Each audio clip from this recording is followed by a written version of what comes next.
A bit of hush down there at the back, please. Yeah, so guys, my name is James McManus, so I own and run Earth's Edge, and I'm going to start off by basically telling you a little bit about myself and the company, and then go through the whole Patagonia itinerary with you, everything you need to know, talk to you about gear, and then if you have any questions at the end, I'll just take questions, and I'll be here at the very end if you have any questions you want to ask me in person. And then I'm also going to email you out the info pack tomorrow, provided you signed up on that link we sent around to have your email address. So if you didn't sign up there, make sure you give me your email address at the end. Brilliant. Okay, so I'm from Roscrea in Tipperary. It's where the McDonald's used to be on the way to Limerick. Now you'll see the big windmills on the way down. That's where I'm from, the Midlands, very mountainous parts of Ireland. And I grew up kayaking and rafting in all my spare time, and basically travelled all around the world, represented Ireland as a kayaker, and visited about 50 countries around the world. And then in 2007, I decided I want to start my own business, so I started Earth's Edge. We're the only fully licensed adventure travel company in the country. Now we've got an office in Donnybrook in Dublin, and there's 6 of us in the company full time, and then we have about 12 guides and a team of about 25 doctors. So we send an Irish guide and doctor on all of our trips, and then all of our trips include flights from Dublin as well. Okay, so yeah, this is a shot of me and my wife Rosie on top of Peak Lenin in Kyrgyzstan, a 7,000 meter peak, and myself and one of my guides and mates Anne on top of a peak called Mustaata in China last year. Yep.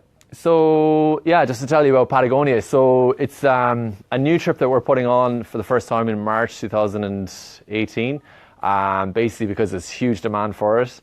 And it's an absolutely iconic trekking destination. It's one of the top places to go trekking in the world. And we've basically designed an itinerary to take in the best of it in 17 days. So just to kind of give you an idea, Patagonia is I was going to say the southern tip of South America, but it's a region about 2,000 kilometers long. And if you can see on this map here on the left, this red line is the border between Chile and Argentina. This is Chile on this side and Argentina on this side. And our trek is kind of either side of that line there. Just on the more detailed map, we split our time between 2 of the best national parks in the region. Los Glaciares National Park in Argentina here, and then Torres del Paine in Chile. And they're 2 of the most, they're the places to trek in the area. And I've kind of designed the itinerary to take in the best of both of them. And it's going to be awesome. It's going to be cool.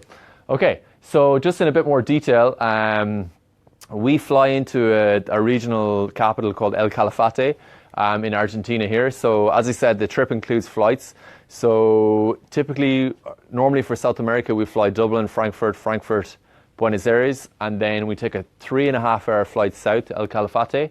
And then that afternoon, we drive out to a place called El Chaltén, where we're based for the first 3 days of trekking. Okay, so we start off with 3 days of trekking in Los Glaciares National Park.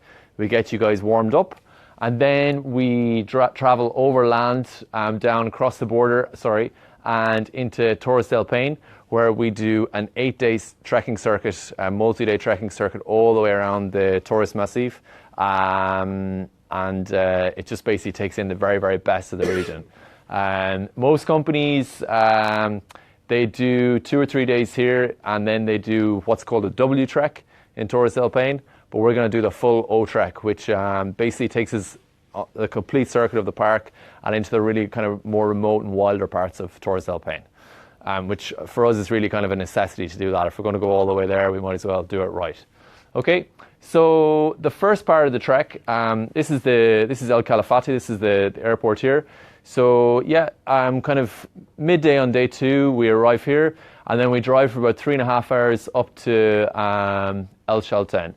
So just want to show you something. So basically, guys, I don't know if I'm going to explain this very, very well, but this the central part, the border between Chile and Argentina, is on the Great Southern Ice Cap, and it's the second largest glaciated area in the world outside, like non-polar regions, so outside the poles.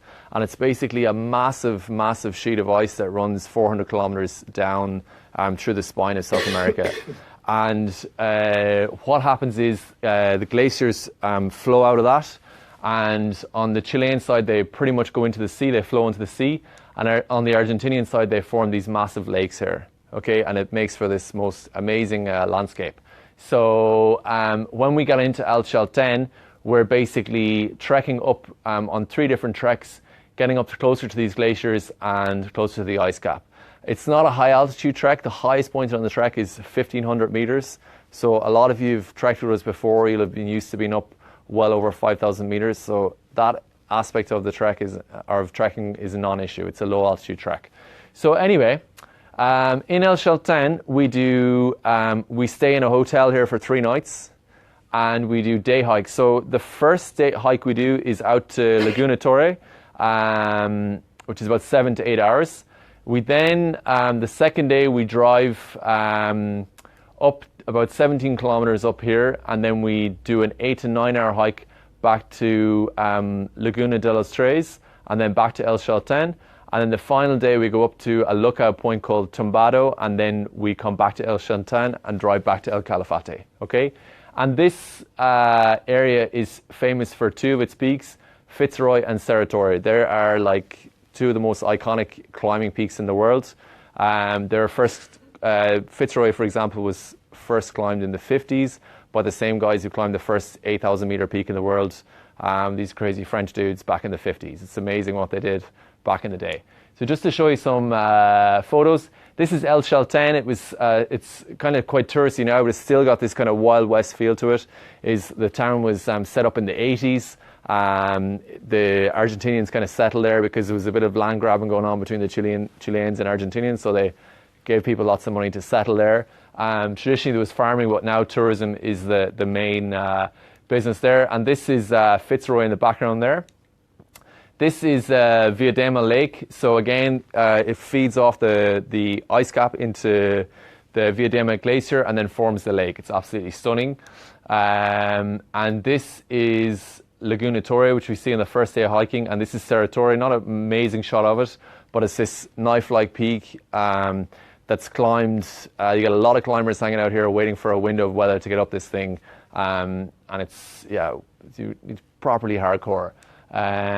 Okay, so this is a shot of the start of the second day where we did this long hike. So that it's all on trekking trails. It's not a technical trek at all.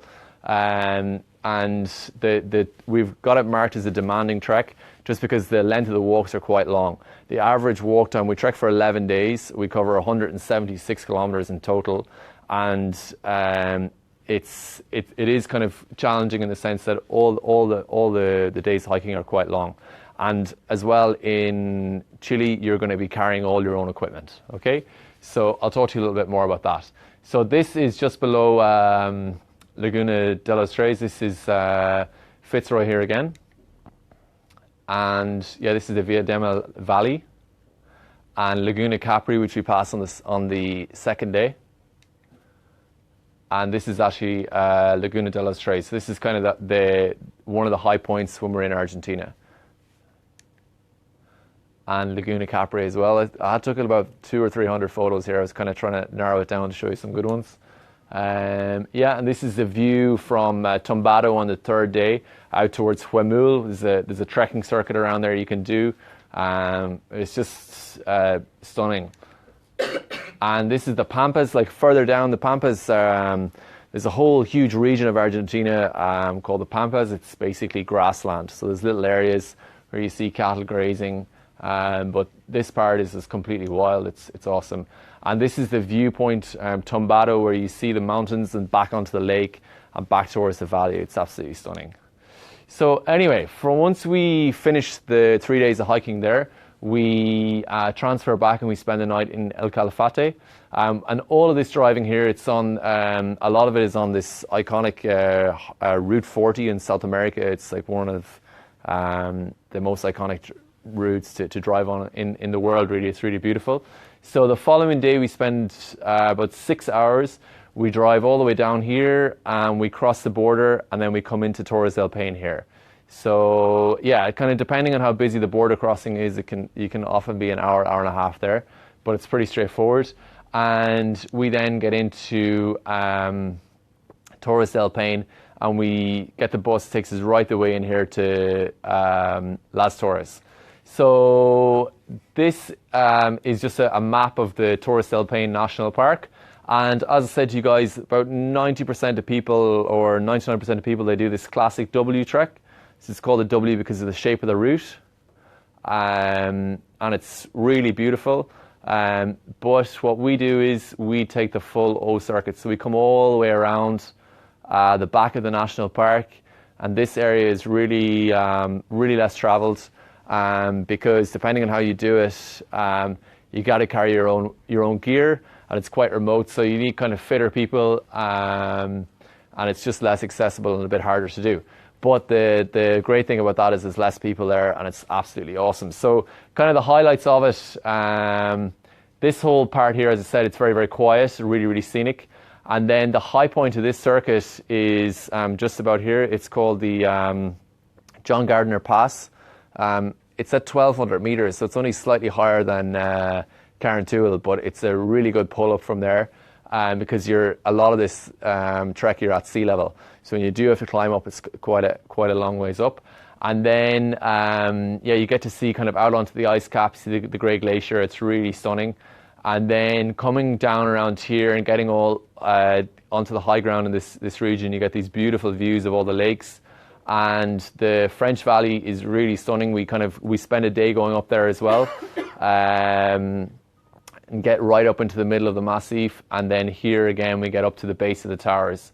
So while we're here, we spend 1, 2, 3 nights camping, and the rest of the time we're in refuges or huts. And Torres del Paine, the huts in Torres del Paine are very, very nice. So while we're camping, you'll be sharing in a 2-person tent, but in the huts, you'll be in a 4-person dorm. But they're very, very fancy, as huts go. On the grand scheme, they're not like 5-star hotels or anything, but they're very, very nice. There's electricity and Wi-Fi, all those things you don't really want to have on a trek, they're there, okay? So yeah, I'm going to show you some shots of that. So if I can explain this correctly to you, this is the French Valley here. So our O circuit takes us all the way around the back of this and back up here. And the base of the tower is actually just up around the corner there. You can't see it. Whereas if you do a W circuit, you just kind of see the front of the park. So this shot is taken from a place called Pejo, just below the circuit. It's taken from down here, okay? This is Las Torres, where we start the trek. So when we get to Las Torres, we'll have time to swap around our bags, and you guys can leave anything that you don't need for the circuit there. We have a left luggage facility, and then you're just going to carry what you need to go around the circuit, okay? This is a shot of the lenga forest, traditional trees in South America. There's a lot of this, and also there's a huge amount of kind of open ground where you get really good views. There's more lenga forest. This is a shot of the refuge in Dixon at the back of the park.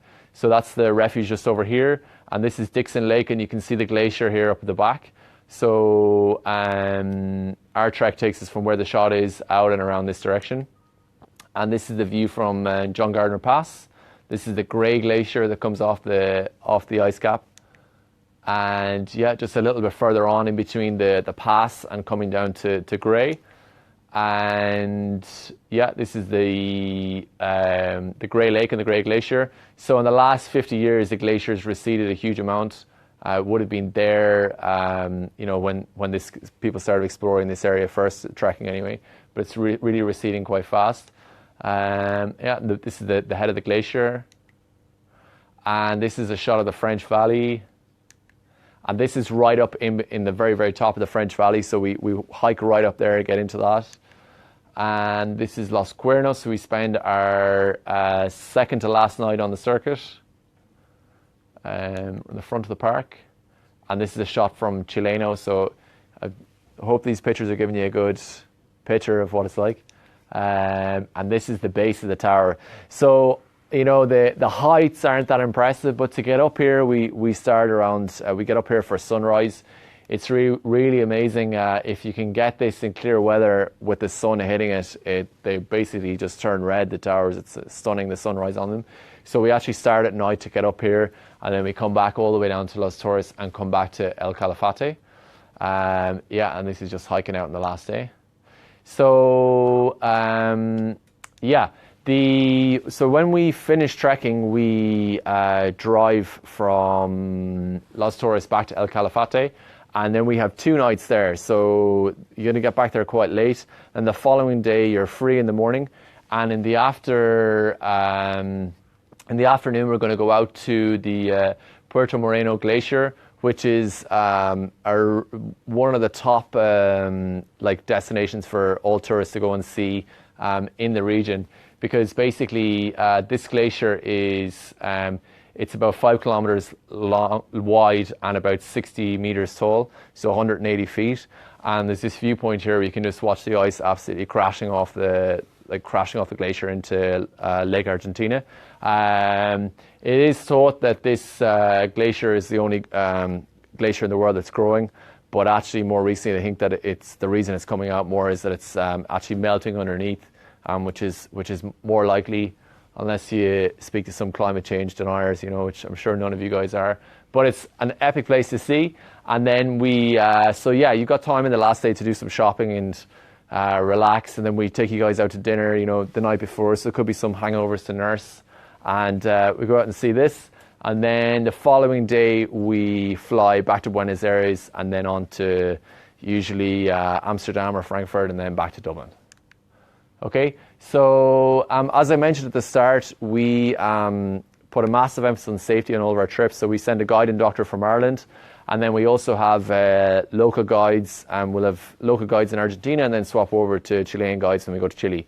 So they're all certified locally and they know all about the flora and the fauna, and it's really awesome to have them there. As I mentioned already, it's a low elevation trek, so the highest point on the whole trip is just less than 1,500 meters. So really kind of, it's widely considered that the lowest point you can even possibly get altitude sickness is at 2,000 meters. So you're below that. And realistically, most people don't experience altitude until they're over 4,000 meters. So that's a complete non-issue. Yeah, so as I mentioned, in Argentina, we're in hotels. So you'll be sharing a twin room with someone of the same gender, or if you're couple signing up together, you can share. And then in Chile, you're going to be in the refuges. These are the refuges here. For some of you being refuges in different places around the world, I can tell you these ones are super fancy. So yeah, there's like a dining area, and these are the bunks. Different ones have like kind of 4 beds or 6 beds. And then we'll be camping as well, just pretty kind of standard issue camping.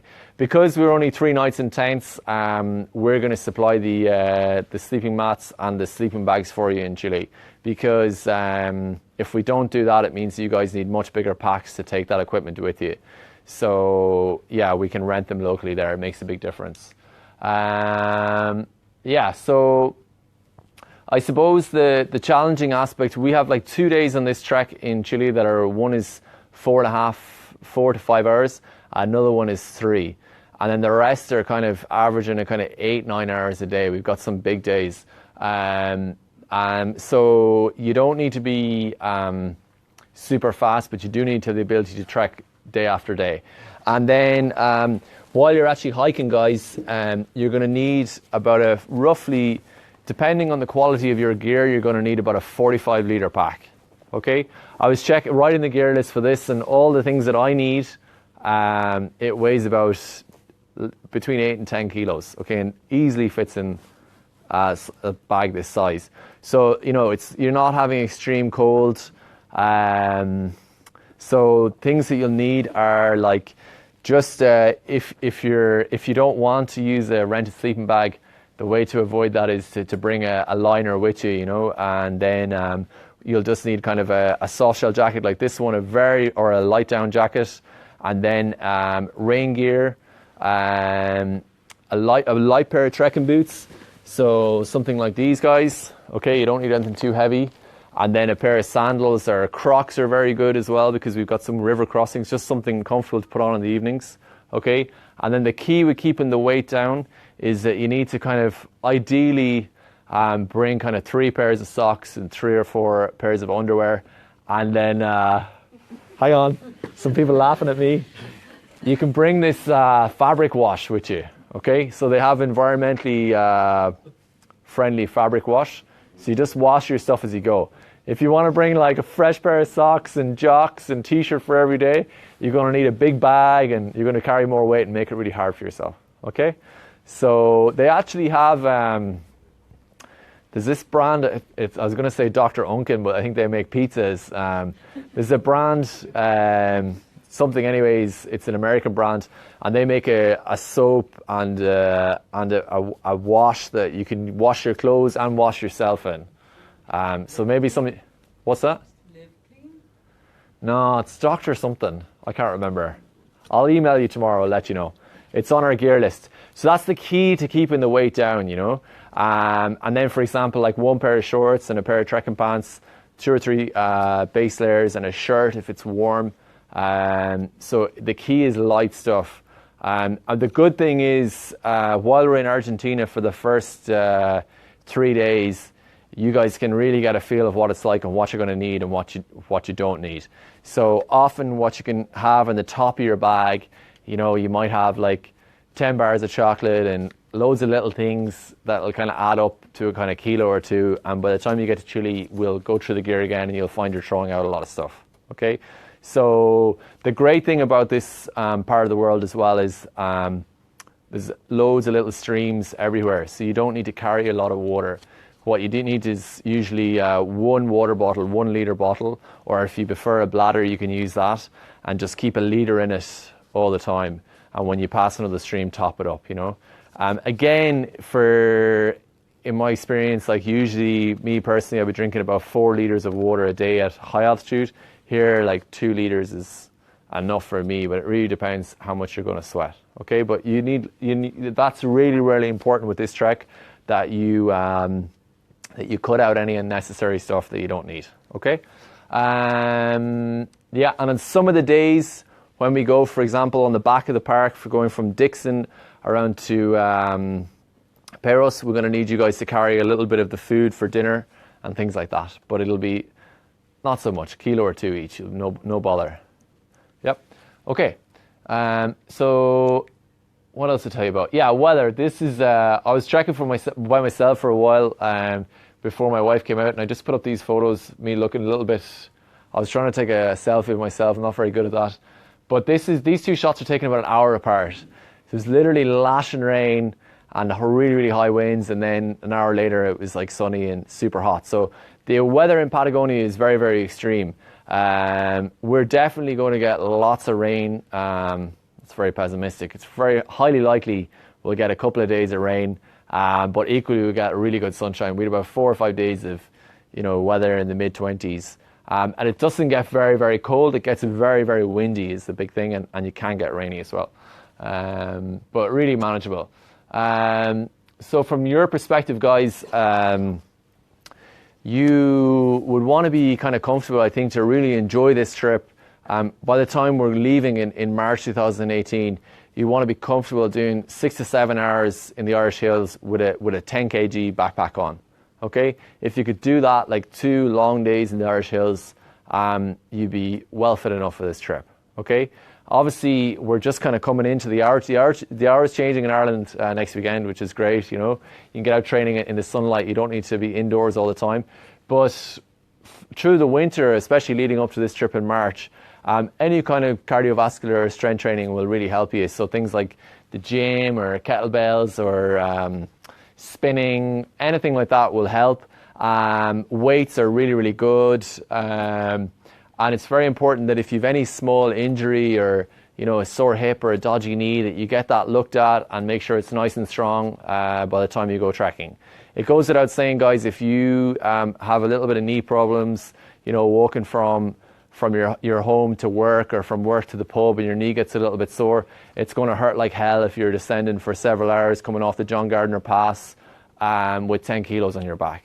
Okay, so get that looked at. Obviously, we have a doctor on the trip with lots of medication, but prevention is always better, and cross training is really important, guys. It's not a type of exercise bike or something like that. Cross training is basically a concept where you do lots of different activities, so you avoid using the same muscles and you avoid injury. So for example, if you're running 5 or 6 days a week, you're much more likely to get an injury than if you were running for 2 days, biking for 2 days, and in the gym and hiking 1 day or what have you.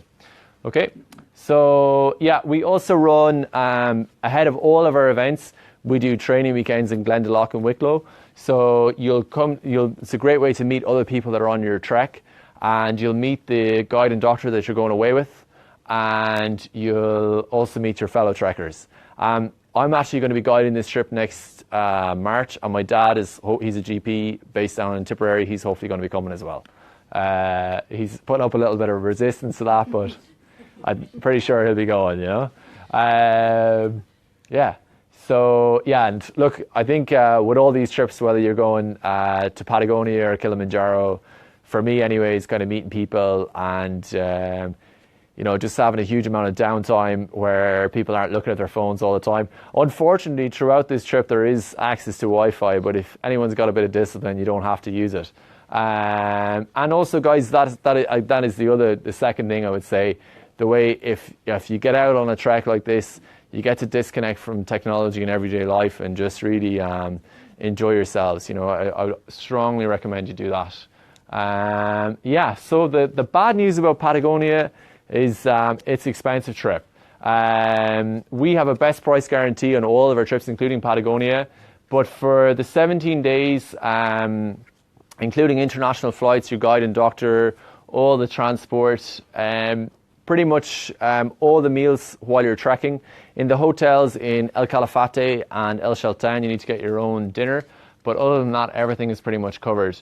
So the total cost is $5,799.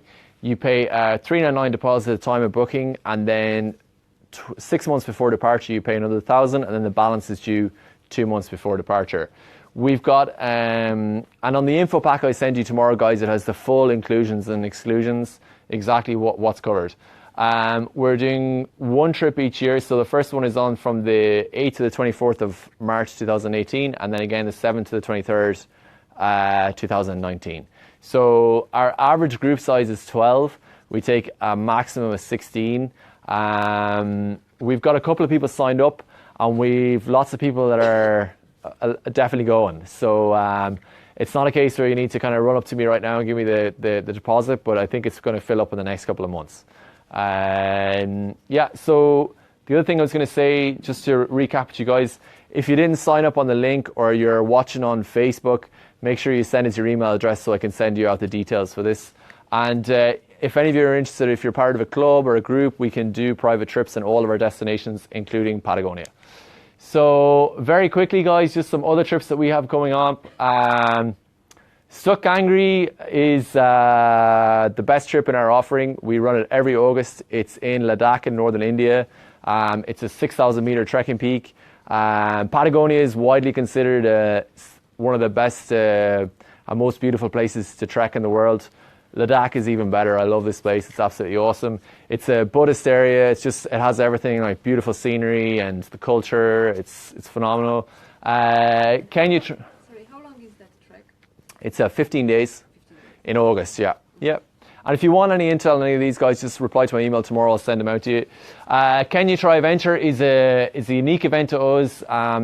We do 5 days of trekking up to Mount Kenya, top of Mount Kenya, then 2 days of biking, and then a day of rafting on the Tana River. It's really cool. Kilimanjaro is the highest freestanding mountain in the world. It's an amazing trip, and I highly recommend that one. I'm sure you've all read a lot about it.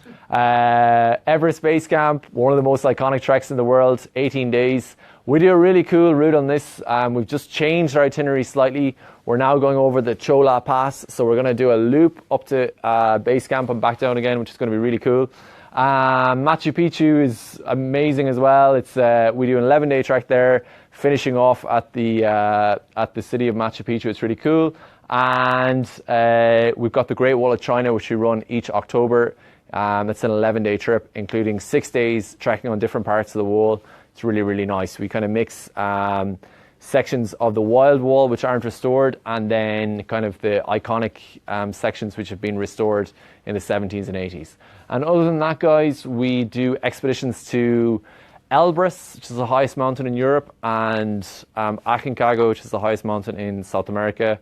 And they're both really cool as well. They're really, really hard, but they're really awesome. Yep. That's it. So yeah, thank you very much for listening. And I'd like to open the floor to questions. All right. Any questions?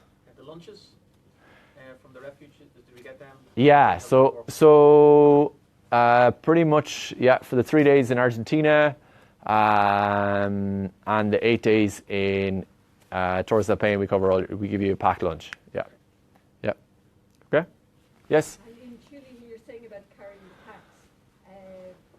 These carrying the tents, things like that. Yeah. Is that your own personal stuff you're carrying other than liquid food? Yeah, really good question. So basically, on the circuit, there's a couple of spots where there's no refuge, okay?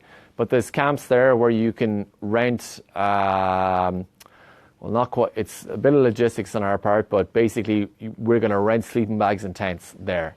So in the refuges, they come with bedding. You don't need a sleeping bag. And for where we got a camp, we're going to supply you with a tent and a sleeping pad. And then us guides, we cook all the food in those days. Is that all right? And so pots and pans. Yeah, we carry all of that as well. Okay, so Yeah. it's only your own personal stuff. Only your own personal stuff. Yeah, yeah. So yeah, if you're experienced and you have good gear, you're going to be well under the 10 kilos. Yeah.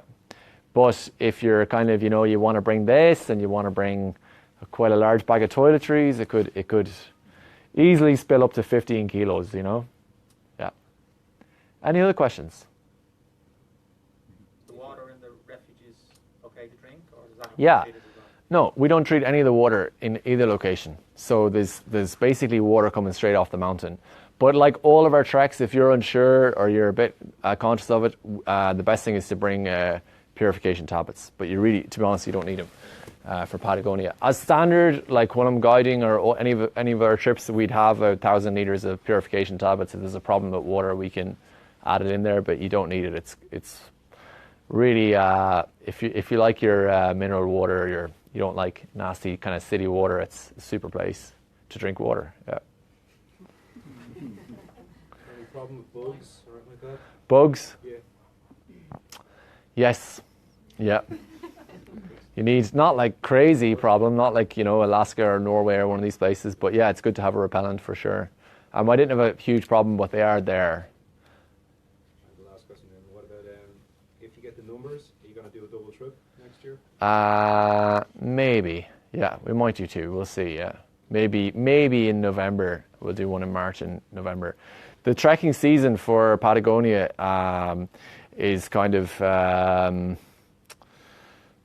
depends who you ask really. Like in theory, mid-October right through to April, and high season is December, January, February. It gets really busy, especially in Torres del Paine. So what we're trying to do is go on the kind of shoulder season where we'll still get decent weather, but it's not going to be really, really busy. So that's kind of giving us March, November is when we want to go. Yeah. Like you're looking at kind of the coldest time will be the morning that we go up to Torres in the dark. We start in the dark. That'll be about 5 degrees, but you'll be moving, so you won't feel it. And then it'll get up to, if it's clear and it's hot and we're out of the wind, it'll get up to 25 degrees. Yeah, but nothing like crazy cold or crazy hot. If you have a good set of rain gear, you'll be fine. You need good gear, guys. Definitely you need good waterproofs, and good footwear is essential. Like 176k in 11 days it's quite the distance, so you need to be comfortable.